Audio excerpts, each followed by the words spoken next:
Ladies and gentlemen, welcome to Behind the Voices with Derek, Steve, and Prince.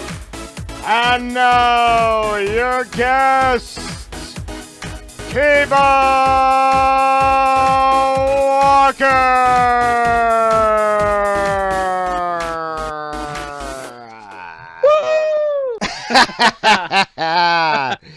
Woo! Yes. What an intro. I love it. I try and do that for everybody so you all feel like mega superstars like you are. I feel like it.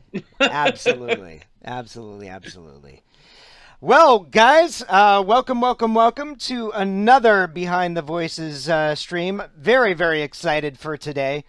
Continuing on with Pride Week, and Kiba is helping us bring that back in with another show, and very, at least to our knowledge anyway, the only voice actor we know of who is also a drag queen and has their own studio in their home. Is that correct? At least to our knowledge.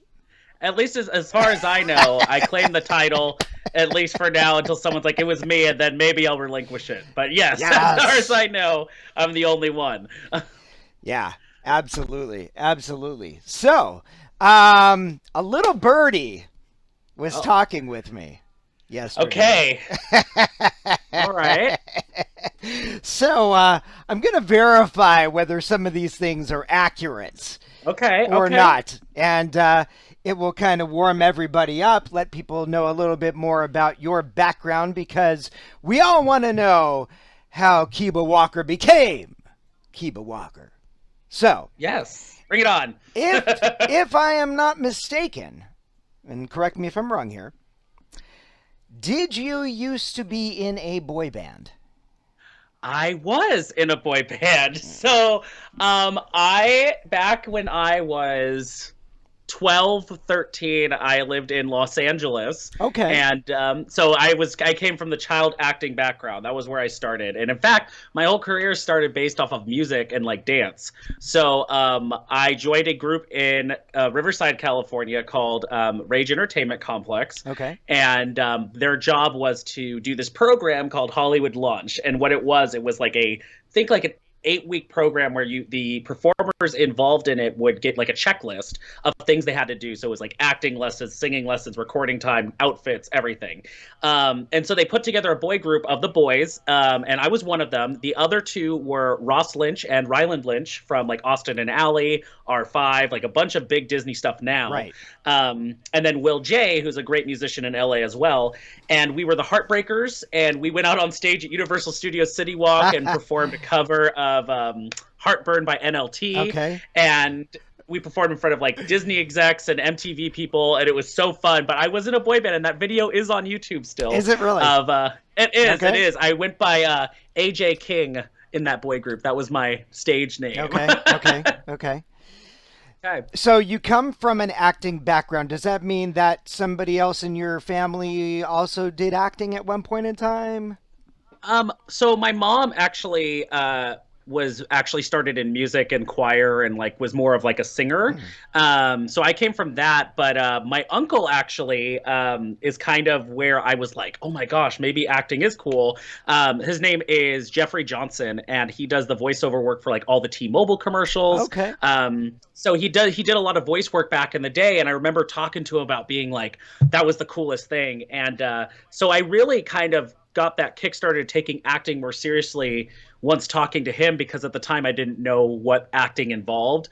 I was just like, singing and dancing, I'm gonna be a pop star. And then, the acting bug got bitten, and I was like, yes, there it is. Yes. And so when did you move? Are you currently in Texas? I am in Dallas, Fort Worth, yes. Okay. And when did you go out there with your family, or was that just a step that you took on your own? That was a step I took on my own. Okay. We were in LA for such a long time when I was younger. We were there for 7 years.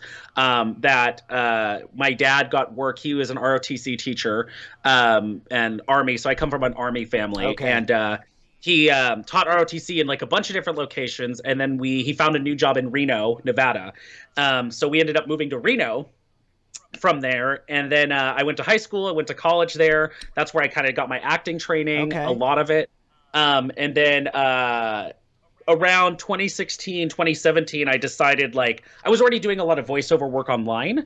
I was finding indie games and some, releases like that, but there was nothing really work for me in Reno because obviously there's no major studios there. Right. So I went to Arizona where my family was because they had moved from Reno, and I stayed just to like finish some things up. And I just kind of stayed there for like a couple months. I had a couple convention appearances, so I was just like based in Arizona for a little bit. So Pause for a second. So you had a of couple of course, convention appearances. yes. So So, I had some convention appearances planned because I was doing a lot of video game voice work online. So a okay. lot of the time, a lot of people were like, actually, we really do like these like small RPG games. Like we would love to have you. So when I moved to Arizona, all like I kind of just like stayed there, and then I would leave out of town for conventions every now and then, Right. or like workshops in LA because only like 3 hours away from Phoenix. And I was like, you know what? I have to make a decision, and it was between Los Angeles and Texas. And I had a couple of colleagues now of mine, Sonny Strait and Chris Rager. They were like, "Hey, you need to move to Texas Yeah. because there's work here. Like you could come take classes and like meet. I want to introduce you to directors there." And so I did, and I just leapt on my own. And ever since 2017, I've been here, and it's been fun. That's awesome. That's awesome. Yeah. Now, for those of you guys who may not be as familiar with Kiba's work, you are the man of many hats. Yes. Many hats. Like, and not just the one on your head either. I mean, we're talking, okay, in addition to doing voiceover work, right? Hmm. You've also Hmm. done casting, correct? Correct. Yep. In fact, if let me look at my stuff here. Camp Buddy, you were the casting Yes. director for that, in which you were Yes. also two of the characters, Hmm. Yoshinori Nagiri and Keitaro Nagame. Yes. That was a video game, correct? Yes, it was a visual novel. Okay, a Hmm. visual novel. Yeah, so it's a video game. It's a playable like dating sim type of game. Okay, So it's got a full story with different routes, and it was a visual novel, and it was the first kind of bigger visual novel in like the boys love yaoi LGBT realm right. that had full voice acting. Okay, So yeah. okay. And then you were also a director and writer for a couple of projects, Riot Yep. and Dear Monster. Yes, I am the director for Dear Monster, not the writer, but Okay. I have helped with casting and voice directing on that. Yep. Hmm. And are we allowed to talk about the INA? Yes, we We are. are. Okay. Of course, yes, yes. Ishida and Asakura. Yes. And when is that coming out? So that one right now, that is still a little bit under wraps, Hmm. but we are looking at a fall, early kind of late summer, early fall release. Okay. It will have a physical and a digital streaming release, so that'll be fun. But it is the first dub project for Ascendant Animation, and I have the pleasure to have not only been a part of the team as president COO. They gave me that position. They're like, "We love what you've been doing," and but I've also helped cast it from people of different areas around the world. It's kind of the first international national dub. I want you guys to take note because he just glid over that very important piece of information. You are how old, my friend? I am 25. 25, and he's already Yep. the frickin' COO and Mhm. president of a company. Yeah. It's weird. It's weird to say that when you repeat it to me. It's really one of those moments that's like a setup for like a reality TV show. Right? And it's like he's only 25, but he's the president and COO of an animation studio for lucky hopefuls. Yeah, like it just sounds so crazy, but yeah, I'm very grateful for the things I've been able to accomplish by this point, and because I've worked so hard like getting to this point. Yeah. And a lot of people always ask like, well, I have no agency representation at the moment, Okay. except for my convention agency. Right. and all the work that I do and I source, I do it myself. And I make those connections. And sometimes, it's obviously a wall because you don't have the official representation or you don't have the right connection. But with this, a person I've been working with for years, his name's Steve Nunez. He's amazing. He's a very good friend of mine. He works with Ubiquity Entertainment in California. And they basically were like, we're doing this new animation sector. We want to do anime. Who do you know that could probably like get the work done, do it well, and like would work the hardest? And he threw my name in, and they looked at my work, they talked to me about it, and when I was able to obtain the license for Ishii and Asakura, which was a long process for me, I ended up, they said, yeah, this is what we want to do, and I'm still kind of processing it as I'm recording people for the dub and like going through post processing, but yeah. 25. And if I may throw in there that Worky just joined us, by the way. Oh, Worky's here. Yay. Good. I'm glad. Worky's awesome. So lots of stuff that you've accomplished in just a quarter of a decade. Yeah. Oh, when you put it like that, that's long. Oh, quarter of a decade. A right? Quarter of quarter of a century. Yeah, that. Oh man. Okay, yeah. So let me let me ask you: when you were growing up, and when you were learning, singing and dancing and all that stuff, is there a particular style of each that you kind of magnetize towards? Oh yeah. When I was growing up, a lot of the time, so I grew up on a lot of Motown. Okay. Motown, I will always have a soft spot in my heart for, 1960s, 70s era R&B, soul, because my dad and mother, they both loved that type of music. I remember living in Washington. I was born in Tacoma. Okay. We had this house right across from I could see it at a distance, but it had this really cool clearing of Mount St. Helens in the distance, in Puyallup. And I remember having a grand piano in like the front area because they're like, even though I wanted to learn piano, I was like 6 or 7. I didn't know how to play piano yet. Okay. So I was like, it was there. And I remember they had a big like radio and they bought me the CDs for Thriller, which Thriller is iconic. Right. And I listened to a lot of the Supremes, and like my dad in his truck, whenever I would go to school, he would have Motown's greatest hits, and I would listen to Knock on Wood and like Heard It Through the Grapevine and just all these great songs. So I kind of grew up as an old soul. That was like where my music was. Okay. But it wasn't until after the whole boy band thing and I kind of moved to Reno that I really love rock music. Rock and metal and like very unique styles of music is like where my heart is. Okay. So like some of my favorite bands like Nirvana, I love Soundgarden, I love Led Zeppelin. I actually had a band growing up in high school. We toured all around Reno as the only high school band that was allowed to do 21 and up shows. Oh wow. because we really like put our sound together. Like we covered Van Halen and Led Zeppelin, but we also wrote music. So I wrote a lot of songs, and that was like my thing. So when I was growing up with music, I think narrowing it down to one is really hard. But if I had to pick one, Queen, like Freddie Mercury, Queen.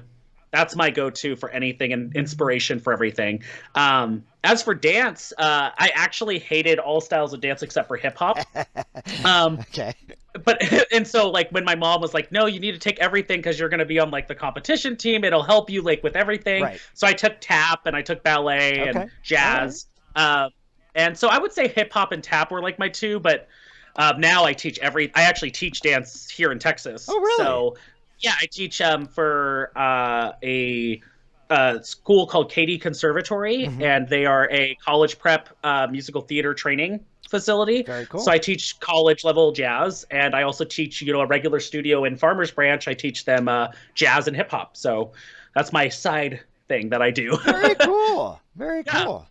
And so when you were in, I'm trying to keep both of the states straight.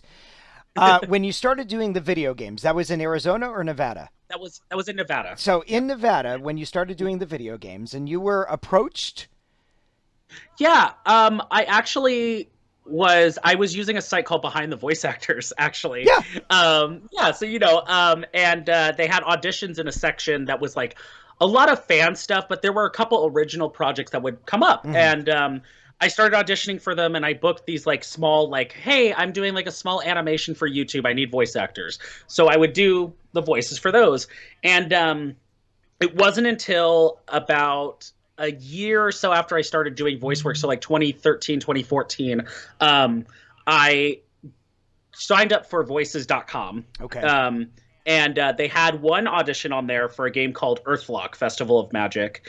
And it was like this RPG kind of Trials of Mana, Final Fantasy kind of game that was coming out for like the PC and Xbox and PlayStation.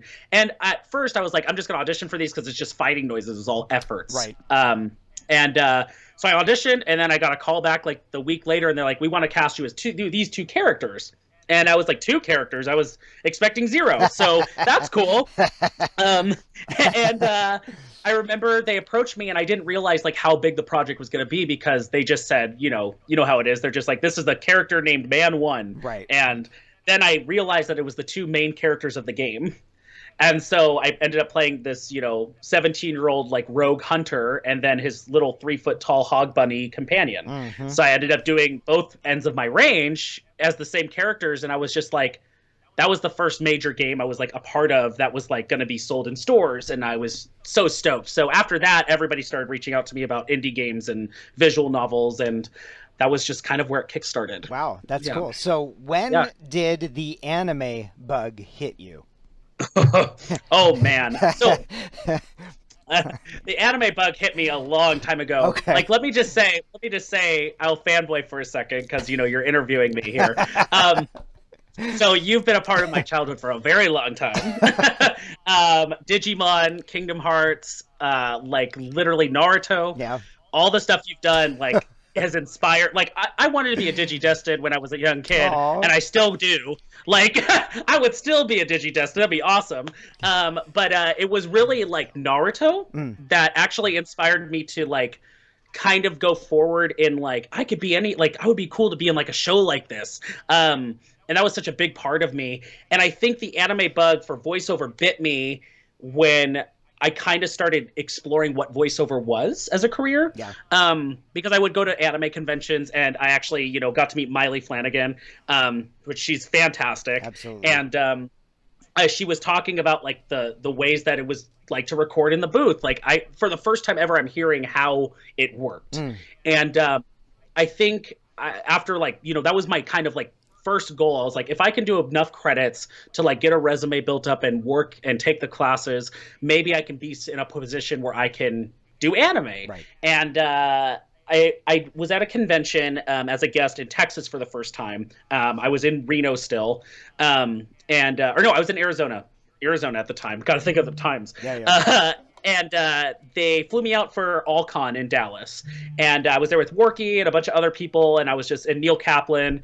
And we were just sitting and having a good time. And one of my old teachers, Chuck Huber, he was like, hey, so I'm going to a Funimation session. Do you want to come see the place since you're in town? And so he picked me up from the convention and, I got to watch him do his thing.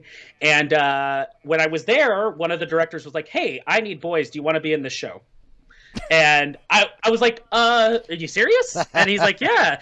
So I got to jump in the booth and do an incidental and just like briefly in All Out. That was my first anime credit. Okay. And when I flew back, I got, I had a class with Sonny Strait and he was just like, he kind of like did his like kind of orientation and he had me do a monologue and a couple things. And he was like, so what do you want my class for? And I was like, I just want to know what I can improve on and what I need to do to get to, anime level, or not anime level, but like where I can go to if I'm ready to move. Sure.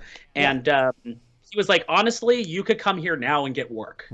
And I told him, I was like, I was already at Funimation like last week just to see the place. And I got to do a little bit of a part. And he's like, yeah, if you're already like, people hear your voice and they like what they hear and they use you and it's in the show, like that means you're getting work. So why don't you just come and see how it works? And so it was Sonny and Chuck like really being like pushing me to move out here. So it was really that moment I got into the booth for the first time to record anime and do ADR. And I was like, oh my gosh, like I need to do this. Yeah. And that's what happened. Yeah, that's awesome. And man, since you've been out there, a lot of stuff has happened for you, obviously. Yeah. Um, so, oh, so before you, I don't know if this coincided with when you started going to conventions because of the video games, or whether this may have been before the video games when you were going to conventions, because it's my understanding Okay. You say it like that, I'm like, yes. that you actually used to go to conventions and cosplay as Rainbow Dash. Wait, who? I need to know. I feel like this birdie that told you something happens to be someone named Worky, because I don't know how you got that, but yes. So, long story short, I was a cosplayer at a lot of conventions in Reno, particularly SnafuCon. Okay. And that was my home con, and it was so fun because it was my first experience with conventions. And I was a big fan of My Little Pony in high school. Like, I thought it was just a fun show. It was cool. Right. And so that was actually probably the first time I realized like drag was a kind of a thing that I could do.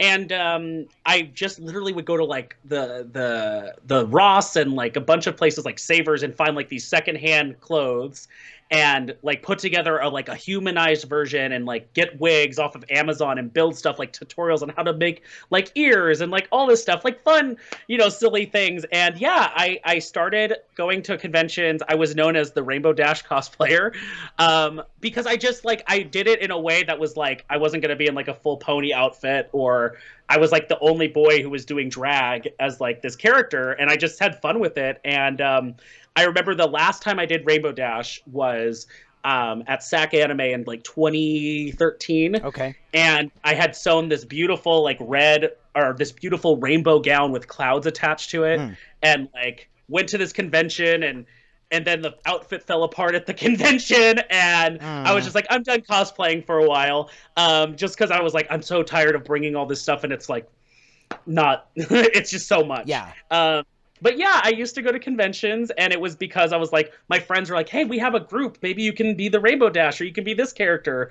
And I would be like, okay, I'm already going to conventions to like get information on what I want to do for a career. So I might as well have fun while I'm doing it. So I would make these outfits, and yep, Rainbow Dash was one of them. I had like 5 different versions of Rainbow Dash that I did. So like I had a casual, I had like a gala gown, I had this like one with goggles that I did, and it was really fun. It's like a steampunk Rainbow Dash. Yeah. That's cool. So that's when it kind of the light bulb, the seed was planted, so to speak. The light bulb started going off.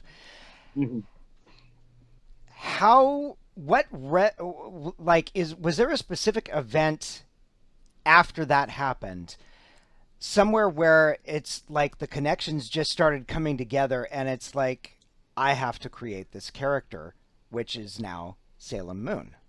Yes. Salem was around for a while. I think Salem kind of started kind of becoming a thing with the Rainbow Dash stuff.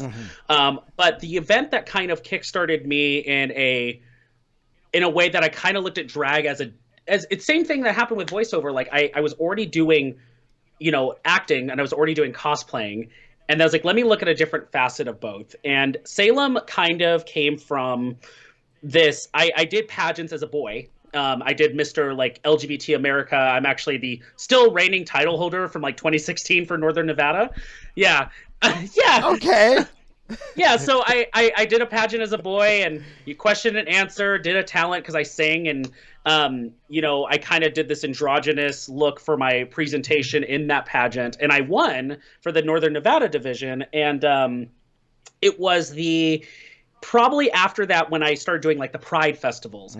I was seeing drag performers perform live and host, and I was like, I've never been experienced like this in this way to drag. Like I had known about drag queens and drag kings from TV and like just what I had heard, but it had never been an interest until I saw like the performance live. It was so fun and vibrant, and they had, they were a completely different person. And when I moved to Texas, I started taking things a little bit more seriously with that. I was like, if I'm going to be here, I'm starting new experiences. I might as well, see what drag does. And, Salem started as a bunch of different things. And then finally, I started doing charity with this organization called Denton Pride Foundation. And they have a program called North Texas Drag Bingo. And what it is, it's a drag bingo event where people can come in, dressed up or whatever, and they play bingo, but drag queens perform and host and serve drinks, and we raise money for charity. So we've raised over $30,000 in 2 years for the LGBT community in North Texas. Wow. Yeah. And so it's been a very, very good experience. But my friends, I was doing theater, and I was like, hey, like I do drag, but and they're like, well, why don't you come and perform at North Texas Drag Bingo as like a spotlight for once and see what we do? And once I did, I was like, I want to do this more. And they hired me as a permanent cast member.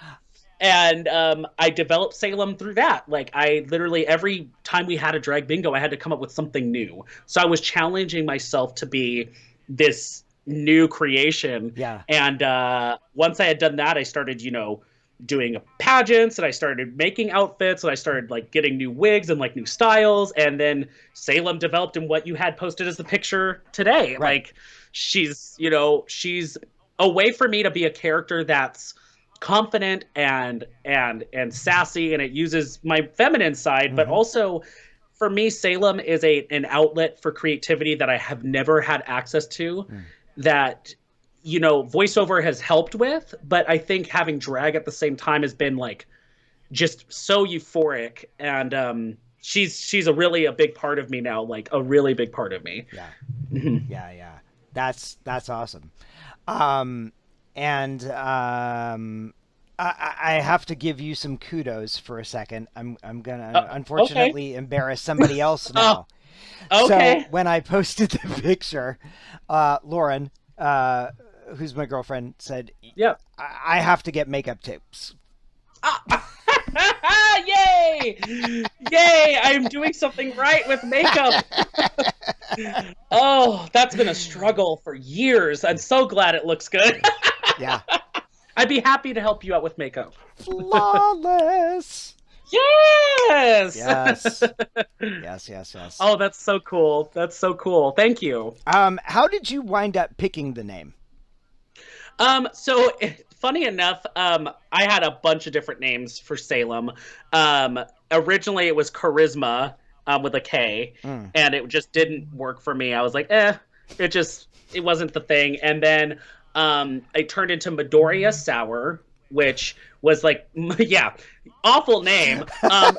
Because number one, Midori Sour is like my favorite alcoholic drink, like back then. Yeah. And I was into My Hero Academia at the time, so I was like, Midoriya Sour, it works. And then it was Salem Moon. I was thinking of a couple different ones to change it, because the North Texas Drag Bingo girls were like, come ready, what do you want to be called? And I was like, I don't want to say Midoriya Sour, that's awful. So Salem Moon actually kind of materialized. I was like, I like the anime aesthetic that I like to bring. Like, I like the kind of weird shapes. I like the concepts, and I like this idea of the Salem witch trials. And I love horror. Like, I love horror. I love the macabre. I love that type of stuff, like horror games, movies, TV, everything. Yeah. And so I was like, what can I do? I was like, like Salem witch trials. And I was like, what about Salem Moon? Like, it's a play on words. And like, drag queen names are. And I was like, and it rolls off the tongue. And I was like, I think I want to go with it and see what it does. And so I performed, and everyone was like, I really love your name. Like, that's an amazing name. And I was like, okay, I might keep this. And so it came from, like, I originally, like, I didn't even think about it, because I did grow up on Sailor Moon and like Digimon, Pokemon, right. Speed Racer. Yeah. And I was like, I was like, Salem Moon. I was like, I think that's what I want to go with. And it's just, there you go. Everyone now is like, Salem is like perfect. I'm like, yes, I love it. That's awesome. And if I'm not mistaken, on some of the research that I did for some of the roles that you've done, you actually have voiced women characters, have you not? I have, yes. Yeah. You really did your research on me. I love that. I voiced a couple of female characters, or at least female presenting characters. And I was originally, one of my earlier roles was this character named Lana in this like claymation project, and unfortunately it never went anywhere. But I played this like Eileen Warnos claymation character with this deep Southern accent and was just very, very ratchet and everything. And I just kind of went with it. And I did that. And then I played a female character in actually an anime. She is a drag queen, and which was very cool. Yeah. In Case File Kabuki-cho, which is the Sherlock Holmes show with Funimation right now. And actually, David Wald, who does mostly stuff with Sentai, he reached out to the director Chris George and was like, "You need to if you want these drag queens, these are the people you need to have in this show." And I was picked as one of them, and it was my first named recurring character besides a one other one that I was working on at the time. And it was just really cool because I was like, okay, who am I playing? They don't tell me. Right. So they were like, just come in and do the show. And I got in the booth and I was like, maybe I'm so nosy. So I'm before the session, I'm like, I need to watch this show in Japanese and see who I could play, right, who it is. And at first I actually thought it was going to be Moriarty, the character that's the smaller, she's a 16-year-old boy. And I was like, that's my voice range. Right. I was like, that would make the most sense. Yeah. And I didn't think I would actually get cast as a drag queen. So because I saw the character, I was like, it could be her, but I don't know if they're going to do that. Right. And lo and behold, he's like, so you're going to be Diana. And I was like, this is even better. And so I voiced Diana, and it was just this really cool moment of life reflecting my anime art, and it was just crazy. And then recently I got asked to do a podcast and a audio series called Madonna Spectacle, and they were looking specifically for drag queen voice actors. And wow. I got tagged so many times by my colleagues. They're like, there's literally one person that comes to mind. And I was like, this is it. If I don't get this, I'm going to be mad. Right.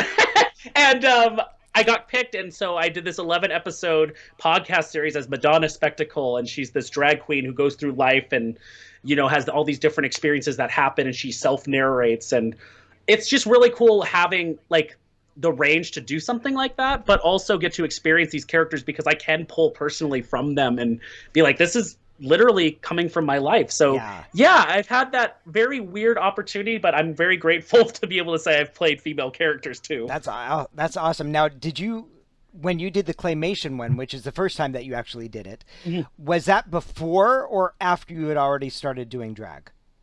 That was actually before I started doing drag. Okay. I was doing cosplay still at the time. And really, a friend of mine was just like, this guy would be really good because he has a higher range and he could probably, and I just auditioned and they're like, yeah, we like what you did. And so that was before I started doing drag. And I just kind of pulled from just my singing training and was like, I can do a higher pitch voice. And that's kind of when I realized oh, okay, I got a little other area I can improve on. I like this. Yeah. So that's awesome. Well, I will share something with you, and I don't know, Kim, if you're on. Oh, yes, you are. I just saw your comment. Talk about how you change your voice to do female or even animal characters. It's a question that I will repeat that question to you, but specifically to Kim because she was messaging me earlier. On here, she's known as the Question Raven, but she said and this was totally off the subject of female characters, but she was asking me if I had she noticed that I was in one of her favorite shows, which was Lucky Star. Oh yeah. And she goes, yeah, you were that one character guy. And I go, yeah, but that's really not what I'm known for. Right. And she goes, what? And I said, well, because I voiced a lot of female characters on the show. And she goes, what? And so I that was my second attempt at doing female characters. My first attempt, I don't know if you've ever played or know of the game Persona. Yes. Okay, I do. So there's, I think it's either Persona 3 or Persona 4, in which I played the main bad guy, which was Takayashi.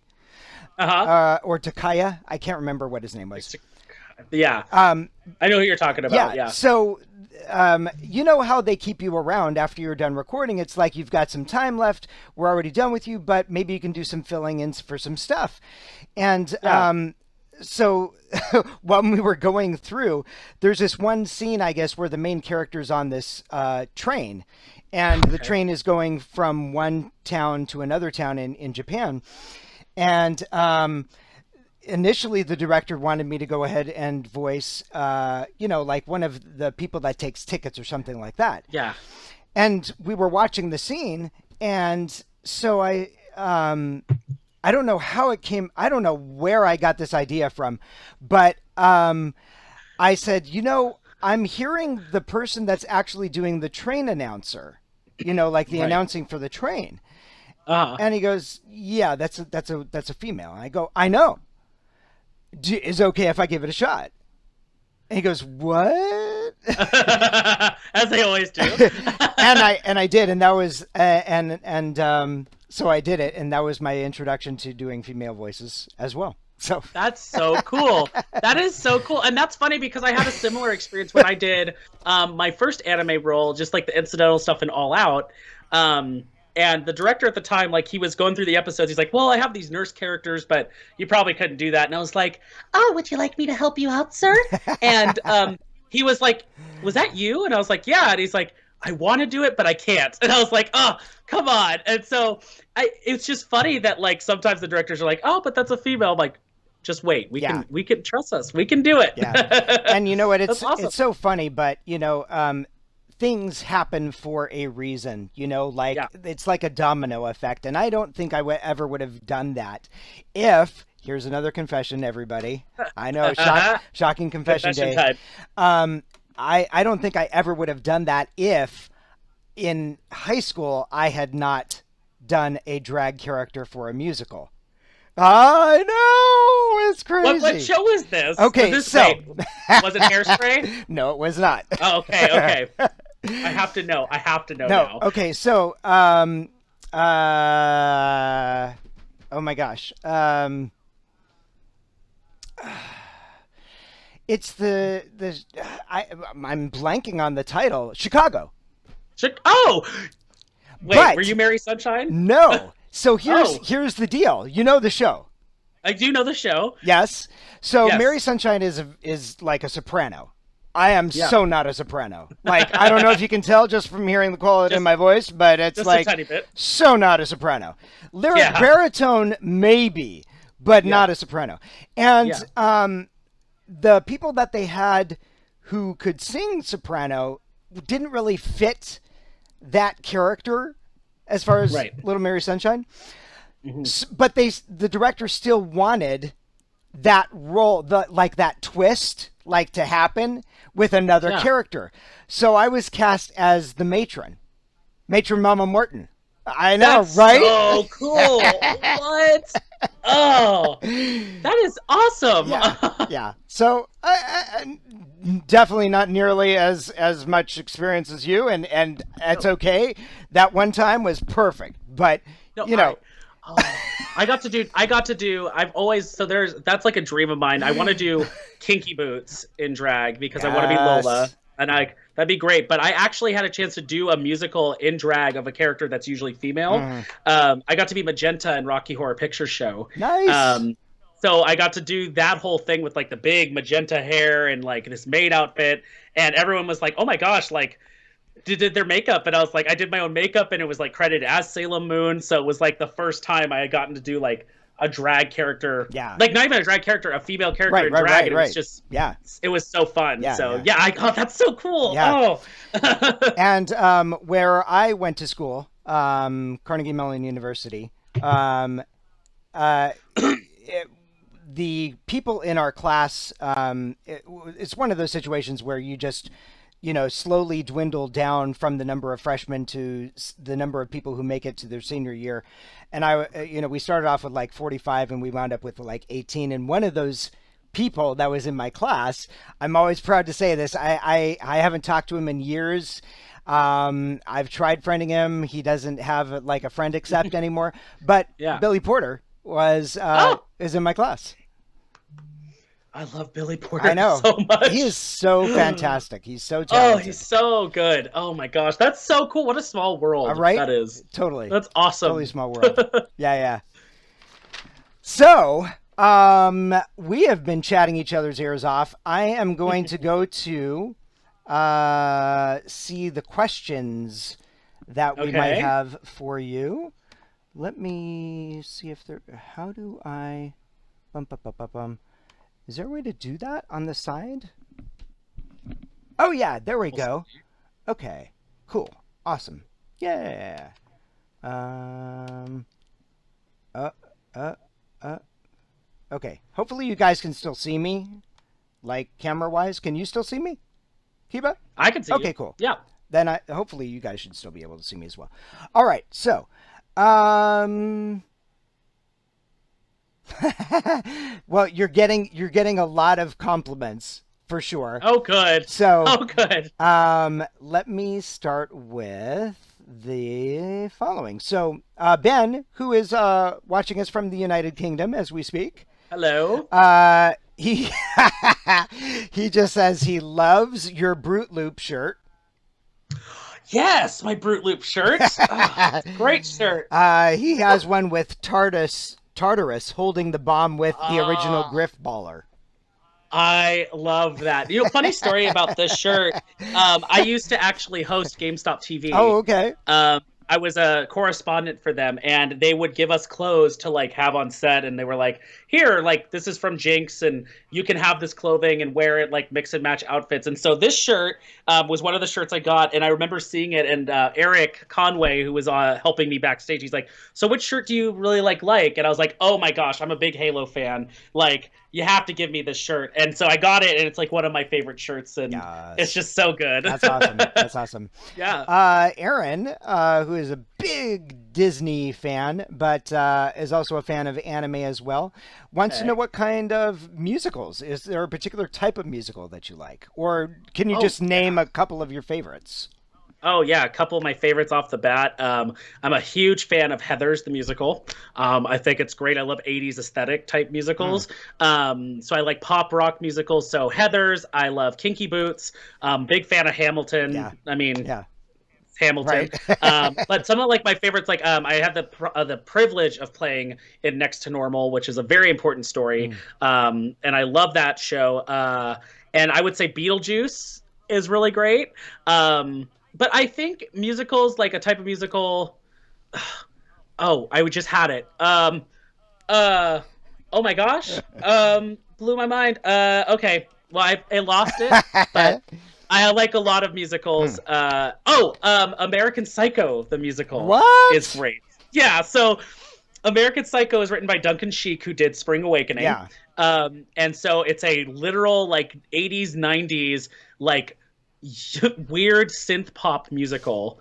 And it's literally based more off the book than it is the movie. Okay.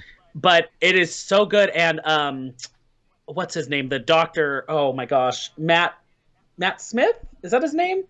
Is it Matt Smith? Or I don't remember, but he's one of the doctors on Doctor Who. Okay. And he played the original run of Patrick Bateman on the American Psycho musical tour in the UK. Ah. So it's great. It's a weird show, but it is so good. Wow. Very, very Yeah. cool. Okay. Yes. Awesome. Do you have you ever watched silent movies? Yes. Do you Mhm. have a favorite silent movie? I would say one of my favorites is Nosferatu. Okay. Like Well, of 1920s, course. 30s. Duh, Like, yeah. Okay. yeah, but like I Totally makes remember sense. watching that, and I actually was more scared of Nosferatu than like any other modern horror movie because it's silent, it's got that tension, and it's just the film grain adds this like grittiness to it that's just like, Yeah. ugh. And of course the makeup design on Nosferatu himself was like, Right. it gives me the chills. But yeah, Nosferatu. I also really like a lot of Charlie Chaplin Mm. stuff, like older Charlie Chaplin stuff, and yeah, like those are some of my favorites. Thank you, Cadmos, for that question. That was awesome. Yes, thank you. It's a good question. Um. Okay. Bum, bum, bum, bum. Oh no. So Oh, Cool Fire, who is one of the people watching, um, yes. says you are no longer Salem to me. You are now known as Rainbow Moon.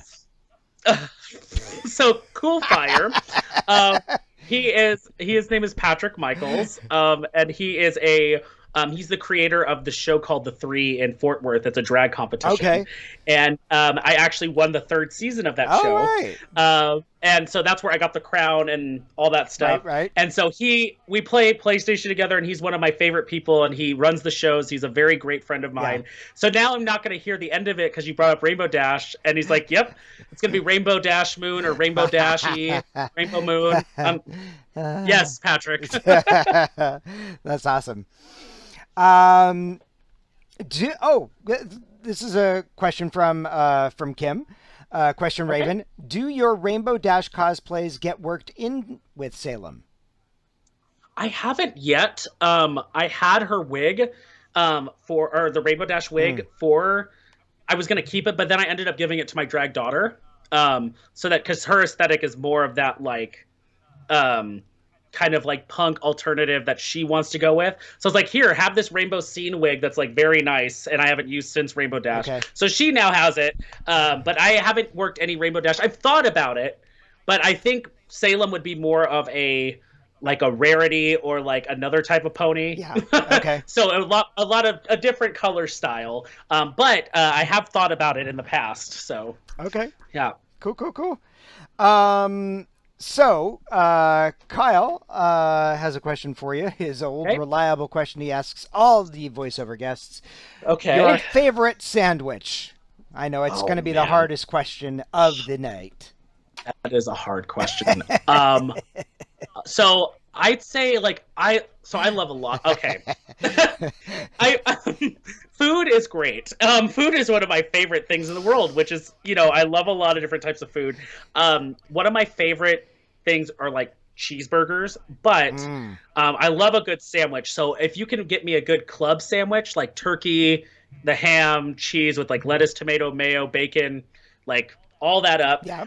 that's great. Okay. Um, a tuna sandwich with cheese melted. Mm. Love tuna.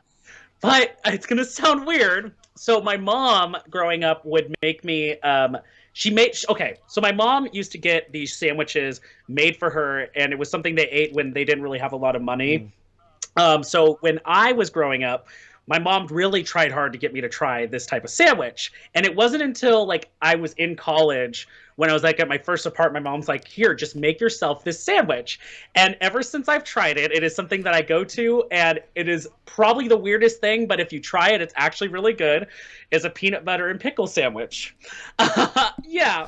So Hmm. it is literally toasted bread Mm-hmm. with peanut butter, Mm-hmm. and I do peanut butter with the extreme chunky, so it comes with the peanuts in it. Okay. Yep. And, and then I just take pickle, like I cut up pickle and I put it on there, or you can use relish, which I recently Uh learned. huh. And it is really good, and I like it. Okay. So that would be my answers. Very cool. Yes. One of the watchers, Shona Rose, hello, Shona, Hello. wants to know what your favorite anime series is that you're currently watching, if you are watching any. Oh man, I haven't had a chance to watch much anime, Mm. but where I left off recently, and like I want to continue is Fire Force.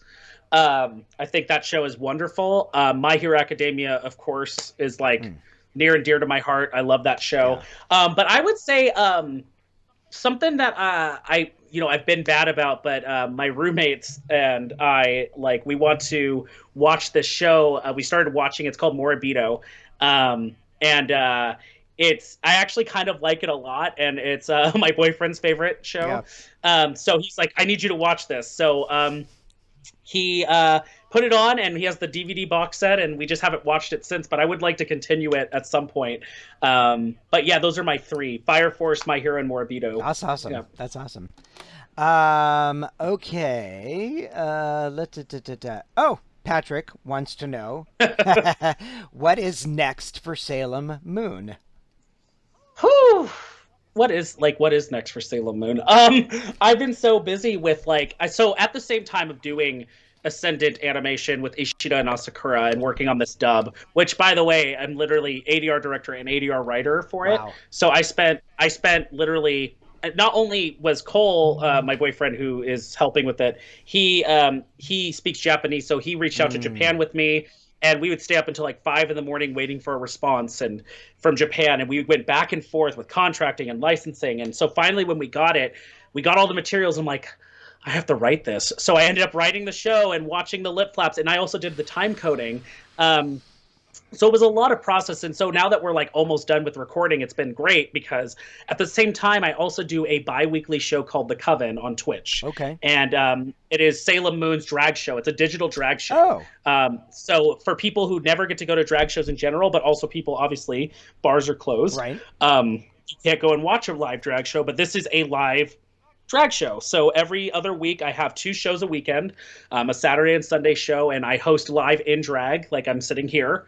And then I have pre-recorded videos from queens and kings who put things together, and they send them in to me, and I put their tipping info up, and people can tip them live and watch, and that's what I've been doing. But the next thing I want to do with Salem, I really want to bring, once everything's kind of calmed down with COVID, at some point, hopefully, I would love to be able to bring that show not only to a bar, but I auditioned for RuPaul's Drag Race.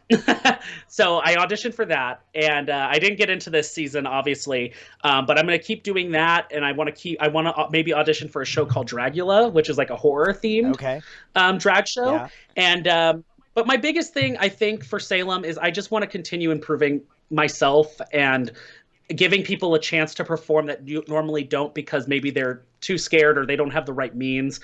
So the Coven has really been a really great outlet for a lot of artists that don't get work right now. The drag community was hit pretty hard in Texas because they opened it back up and then they shut it down again, and they opened it up and shut it back down again. And, that was a big source of a lot of our income. And even if I can help give them tips or somehow help them if they just perform, a lot of people have said they're very grateful for that. Yeah. And I want to just continue providing an outlet for people to perform and carry on the legacy of what I've built together. That's awesome. So that's awesome. What is your Twitch channel? It is twitch.tv/The Coven. The Coven. Twitch.tv/Salem Moon Drag. I don't know why I said /The Coven. That's the name of the show. Salem Moon Drag. Okay. Drag, cool. Yes. And and that's just what I do. And then, I stream retro games also during the week. So on a different channel. So it's like I'm mixing both of those together, awesome. Which is the Retrocade. So yeah. Great. Yeah. Pikachu Master yes has a question for you, which is so odd considering their username. But here it is. Favorite Digimon and Digidestined? Oh, man. Okay, so I'm going to try and not be biased. But I will say, if we're talking Adventure 1 and Adventure 2, TK has always been my favorite, but Davis and Ken, fantastic. Yeah. Those are my favorite Digidestined for sure, but TK is like, I love Patamon. Yeah. But actually, this is not being biased. I love Vmon, like, a lot. Like, literally, I liked Vmon's personality. I loved how he was always there for Davis, and he had the same, like, hard-headed personality as Davis. Yeah. And I thought it was so enjoyable. I remember going to see the Digimon movie in theaters. Like we literally drove there, and they had the Angelica Anaconda like short before the movie, and then it was the Digimon movie, and they showed like TK and like Tai and all of them older, and they had to fight Diaboromon. Yeah. And then time skip, and then you had the Digimon Adventure 2 kids, and I was like, this is the coolest thing ever. So yeah, I would say those are my favorites for sure. And, no bias. And who can't like a Digimon whose favorite food is chocolate, right? Literally, hello. Right? And I love chocolate. Hello. Shara has a question for you. Kingdom Hearts question for you. In her words, Kingdom Hearts question for you, my dear queen. Favorite character and Keyblade, and another one, who would you fight with and against who? Okay. Ooh. That's a hard question. Ooh. Okay. Ooh, that's a good one. So I'm a huge Kingdom Hearts fan. Like, my background may be blurred out, but to my left here is an entire 3-tiered shelf of nothing but Kingdom Hearts stuff. Like, I've gotten the collector's editions. I went to the orchestras twice. Like, I have a lot of stuff. Wow. Kingdom Hearts. Okay. So I would say my favorite The first part was character? Yeah, who your favorite Okay. character and Keyblade are. Okay, my favorite character, I mean, it's Sora. But I would say if I had to pick like a character that's not Sora, probably I really like Axel. Hmm. Axel is great. Keyblade, I would use either Pumpkin Master or Oblivion. Okay. Or Pumpkin King. Pumpkin Pumpkin King. King. Oh my Yeah, gosh. yeah, Oh, yeah. Master. Oblivion or Pumpkin Okay. King. And then I would probably fight with Roxas, like as an Hmm. ally, against. I don't want to do Zemnis because those lasers are a problem. So I would say Roxas against like Vanitas would be cool, or Ansem. Okay. Like that would be a sick fight, and I would use Oblivion. I would do both. I would Oblivion and Pumpkin King, and he would have his two Keyblades, and we'd destroy it. So Awesome. that's my answer. Awesome. And just FYI for you, in case you ever want to go on to it after today, on my YouTube channel, I actually we did post it already, didn't we? With For Quentin Quentin, Flynn. yeah. Yes, I Oh, saw it. cool. I was like, I'm gonna watch that Cool, later. cool, cool. Awesome. Yeah. All right. Mel has a question for you. Okay. Says you are very talented in voicing female characters. What? And Mel wants to try it and be like you in voicing young boy characters in anime and Mm-hmm. cartoons. Wants to ask if you have any kind of advice or special technique on how to voice characters that are young of the opposite sex. Oh, okay. So that's a very good question. So my thing is with like I do voice a lot of young characters and female characters. My biggest advice, I don't remember who told me, and I wish I could, but there was a way to kind of express that youthfulness without it sounding too like cartoony. So like instead of being like, do you want to go to the mall with me maybe? And it kind of turned into this thing where you got to remember like kids end up like talking so much that they start like breathing in between. And so there's like this kind of thing where I started practicing doing that voice or that higher range in like my nose with like my singing range where I kind of put it near the back of my jaw. And it turns into like this. And then I was talking and like everything kind of started going really fast and I really wanted to bring this and then he did this thing and they keep talking because they keep thinking about things to say and then it just keeps going and going and then um so what I would say is practice kind of listening to like watch the kids shows, watch how like the kid voice actors that are in like stuff like Amazing World of Gumball and like the Cartoon Network stuff, how they like articulate things Mm-hmm. and just practice like hearing your voice. I always tell people to record themselves, like on a phone even, and just be like listen back and see what things don't sound right and which things do, Right.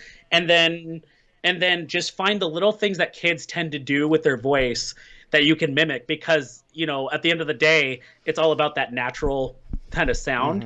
Mm-hmm.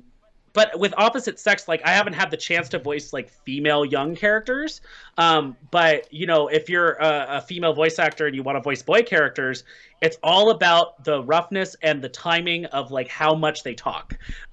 Male characters, like especially male, like the young boy characters that are in most shows or like cartoons, they're always like I'm so excited about everything. So if you want to start learning that, I would just say practice getting those like quirks down and find what ways you can rough up your voice without hurting yourself, and just drink a lot of water. Yes. That's a lot of stuff, especially if you're not used to doing like rough and tough boys or something like that, because they all sound really like excited and tough, like they're using their vocal fry. Yeah. So that's like the number one thing I would say. Yeah. It's a very good question. Adding on top of what you said, Mel, I would also suggest. I don't know if you were able to watch last week when we had Dino and Connor on, but I would strongly suggest maybe watching some stuff that Connor's been in, Connor Andrade. In addition to that, I think this kid is fantastic as far as his acting capabilities. I don't know how old he is, but I know he's like probably like 10 or 11. But the kid who voices Ezrin in The Dragon Prince, Oh yeah, amazing. Yeah. yeah, Yeah, yeah, yeah. amazing, Uh, amazing. all right. So, Surfing Slow Bro Yes, has a question for slow you. bro. Okay. If you could live in, oh, wow. If you could live in one anime world, where would you pick and why? Oh my gosh, the instant answer used to be Naruto. Mm. Because I mean, who doesn't want to be a ninja with like elemental powers and can literally walk up walls, defy gravity, and like have badass battles? Who wouldn't want to do that? Yeah. But to be honest, I would love to be in the My Hero world.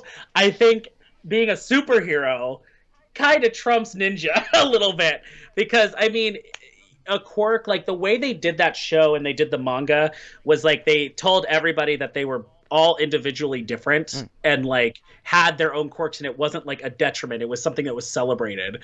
And I think that is really reminiscent of like me growing up of like having all these artistic aspirations Right. and being teased because I had them. Mm-hmm. And I think being in a world like that where it's celebrated and you can study it and be a part of that, that's like the ultimate artist dream, like using your talents for good. Yes. And I think that world is just so close to like what we live in now with like how many like creative outlets are going out. I think that'd be so cool. So My Hero or Naruto, but My Hero is number one right now. Definitely. Awesome. Awesome. Yeah. Shauna Rose wants to know what your favorite retro game is. Oh, retros. So we have this channel, Cole and I stream this, and we consider retro anything like before 2010 now, because anytime a new decade comes, usually those games kind of start going into like they're classic. Right. But if I had a retro game, like a true retro game that I really, really, really love, I have two. There would be, oh gosh, it's hard. Okay, my favorite game of all time is Paper Mario and the Thousand Year Door, because it's RPG, it's Paper Mario, it's 2004. But if I'm talking like retro, like back in 80s, maybe 90s, 90s for sure is gonna be Ocarina of Time. Okay. Legend of Zelda. Like Nice. just that game still holds up, and I love it, and I think it's fantastic. Or just the original Final Fantasy is good. Okay. Cool. Like those. Yeah. MP Sage wants to know if you were stuck on an island for a year, Okay. what game console and 5 games would you want to bring with you? Okay. So I would. Obviously, there's no Wi-Fi on this island, so I'm gonna have to go and say that anything past like 2010 is off limits, because they're not gonna work. But I would bring a GameCube. Okay. Nope. Sorry, I take that back. I would bring a PS2. Oh, yes.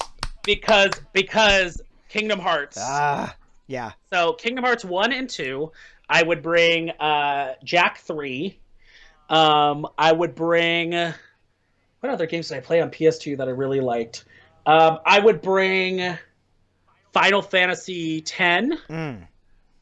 I would bring, and then I would bring probably, oh man, PS2 games. I would probably bring Red Dead Revolver. Oh, okay. Like that game a lot, and it's campy, it's fun. But yeah, those are my games I would pick. Kingdom Hearts 1 and 2. Just got to go through it multiple times. Do you still have a PS2?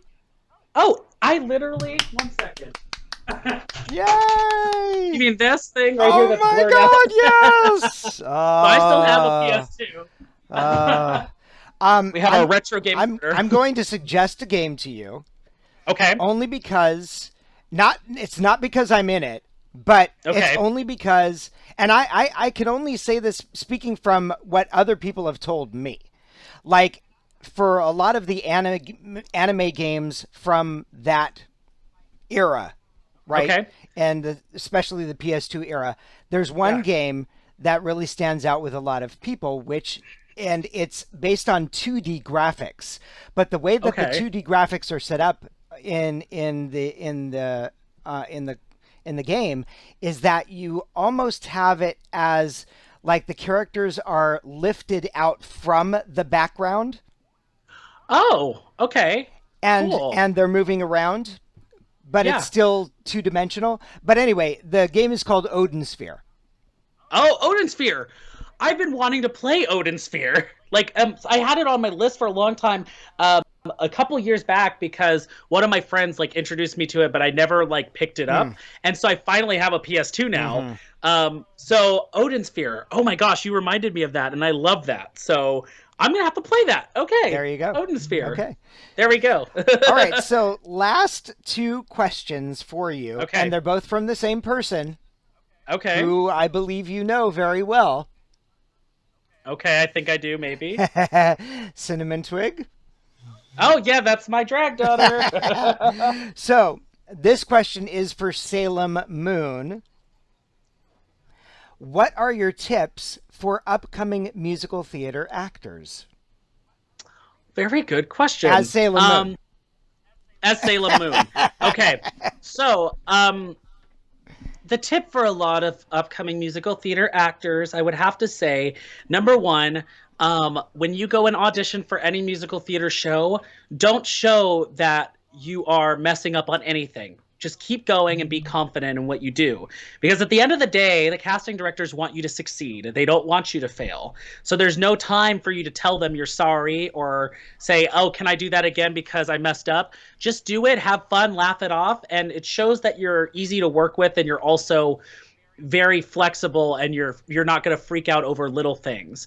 Number two, I would say perform things that you're very confident in, meaning that if you go and audition for something and you're like, hey, I'm going to pick this song and you've practiced it for years, you probably should do that as long as it fits the audition criteria. Don't try and do something the night before because you think everyone else is going to do it.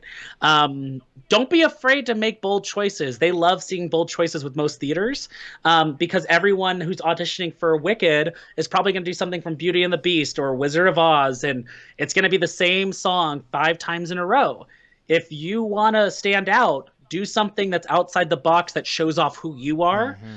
Don't try to fit into a mold because that's what people remember. And then my last thing is take a dance class. There you go. Because no one dance calls. I will tell you, I've been a part of a couple as of recently last year. And as a trained dancer and someone who's been dancing for a long time, it was very sad seeing a lot of people who just are not dancers. And I'm like, just take a dance class. Like there's a plenty of classes that are like Jazz 101 and just take it and learn what a pirouette is, learn how to do a box step, get that coordination in because it'll increase your chances more than you just being a good singer or a good actor. It'll show that you're more well-rounded. So, yeah. And second question from Vanity. Yes. If you could have a quirk living in the My Hero universe, what would you have? Ooh, okay. So, I would say, I thought about this. So, I think it's fun. Okay. So, I would be me in like the regular school setting. But my quirk would be like transformation and transformation. And I would say like telekinesis. Like I could transform and be like a kind of like, oh my gosh, what is it? I'm trying to think of the super, like kind of almost like a Scarlet Witch type thing.